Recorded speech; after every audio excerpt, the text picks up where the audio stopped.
مردم شریف تاجیکستان که مهمان ما هستن، خیلی خوش آمدید. بنده خانجانی هستم، یکی از مدیران بخش کشاورزی.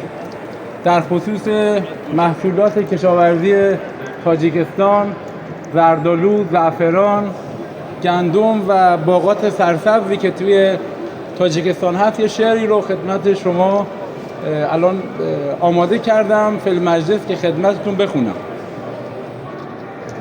ایران و تاجیک دو یار همسفر، در مزرعه، در کوه، در بام و دره. پامر تو تاجی بر سر تاجیکستان، پامر تو تاجی بر سر تاجیکستان. می درخشد چون خورشید بر دشت و کشتزاران. زردآلوهای شیرین، انگور پرثمر، می رسد با هم به بازار هنر. رودخانه بخش چو رگهای زمین، می دهد جان تازه به کشت آفرین.